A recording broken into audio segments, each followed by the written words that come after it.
What's going on, gamers? I am Merkaba18. Today we're going to bring you a video in which I'm going to do a deep dive on the forthcoming Redfall from Arkane Austin and Bethesda. Bethesda and Arkane Austin are some of the most underrated studios in the world at the moment, in my opinion. They brought us games such as Prey, one of my all-time favorite shooters, Dishonored, which was great, and Deathloop, one of my favorite releases that year as well. Very, very underrated game, and I think this one is going to fall into that category a little bit. I think people are sort of writing this one off a little bit, and I think it's one of my games that I am most excited about. It's going to be a little bit of a hybrid open world and linear storytelling game centered around looting and killing vampires. There's going to be sub-bosses, final bosses, main story quests, side story quests, dungeons, and all kinds of adventures to find along the way. So think of an open world game. They have billed this as the largest open world that they have ever developed at Arkane Austin, which is enormous, considering some of the other games they've come out with in recent years. And I think that you're going to be surprised with the amount of content. And it sounds to me, based on some of the early talk about this game, that they're going to support it post-release, so you'll probably see new characters added. You'll probably see bunches and bunches of new content. Arkane Austin and Bethesda do a wonderful job of supporting their game post-launch, and I would imagine that you'll see that here as well.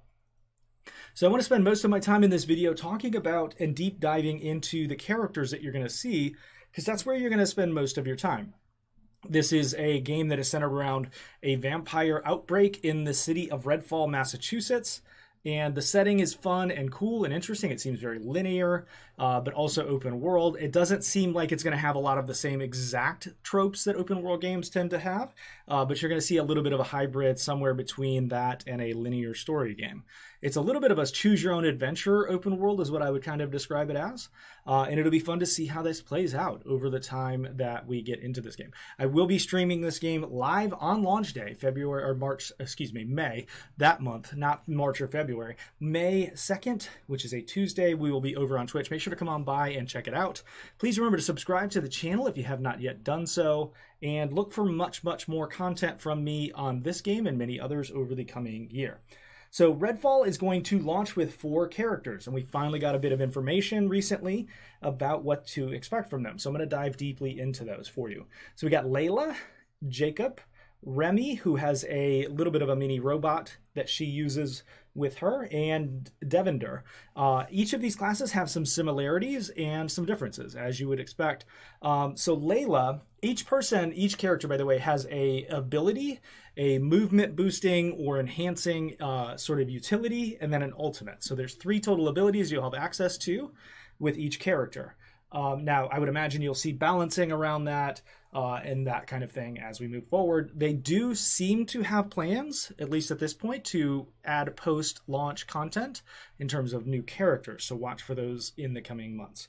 So Layla is somebody that I would describe as a mobility-centered operator with a lot of defensive-oriented and utility-oriented powers. Her first power is called Umbrella, in which she summons a psychic umbrella to block projectiles. You can then also launch that projectile over space and time and towards your enemies, and it will do damage to them, stun them, etc.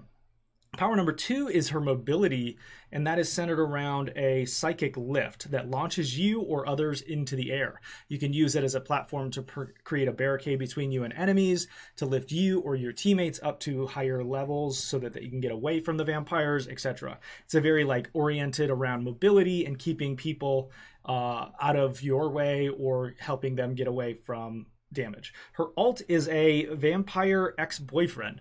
Essentially, the story around her is that her and her ex-boyfriend were attacked by vampires and you can watch the trailer for the actual gameplay over on YouTube. They were attacked by vampires at the outbreak. He was bitten, became a vampire, and so you can summon him to help you temporarily attack other vampires. And once that expires, he disappears. So it's essentially just like an extra burst of damage, somebody that keeps the attention and does damage and absorbs damage for you. Then you have Jacob, who is something of an intelligence gatherer. If you are familiar with Rainbow Six Extraction or Siege, this is going to fit well within perhaps like the Vigil class. Vigil had a cloak. Jacob is also going to have a cloak. We'll talk about that here in a second. So he's an intel gatherer, a stealth-oriented operator, and he's got a lot of range utility with his ult. So he has a Raven, which will fly forward and mark enemies in its path, do a little bit of damage to them. It's not necessarily intended, apparently, to do damage, but it more or less provides information to your team, marks the enemies so that you can see them more clearly. He also has a cloak, which allows him to hide directly from enemies. So this is where Vigil's cloak will kind of come in if you're familiar with Siege. This is a very standard operating thing within operators for shooters. I'm glad that they were able to put this ability in. This allows you to move quickly and in and out of areas, gather information, get to a place where you're safer. And then his ult is called Heartstopper. It is a heavy lock-on sniper in which you will lock onto and do massive damage from range. So he's kind of the operator that you want to go in and out, be quiet, get in and out, and then do damage at range when you need to. Remy has a robot called Brybon. Their first ability is called Siren. It's a robot that distracts enemies and absorbs damage from those enemies while doing minimal damage to them. So it's sort of like, it's a lot like Layla and her ex-boyfriend ult. I would assume that it does less damage. It's more intended to draw enemies away to a specific area. She's what I would describe as a decoy, heal, and explosive operator, which is an odd combination you don't often see, but I think that the kit kind of works together and provides a little bit of utility that you won't see from the other characters. She has a C4 explosive that she can throw and then detonate, do AoE damage. I'm assuming that's going to do quite a bit of damage to small numbers or have some sort of diminishing effect over time or distance, but C4 is her secondary ability. And then she has something called Mobilize, which is her ult. It will heal and place down a zone through which your teammates or co-op operators can go through, and that will allow them to heal as well. So she brings some healing, some distraction-oriented, and potentially some C4 explosive damage when needed to keep things away from you. Then you have the fourth and final operator. And I want to mention that this is the one I'm probably going to start with when the game begins. I'm eventually going to play each of them, probably, and then each of the post-launch ones as well, so look for content on each of them. We'll do an individual deep dive with content explainers and class building around each of these as the game progresses and I'm getting more experience with the game. This is Divender. He has much more of a stun, AoE, and blink style kit.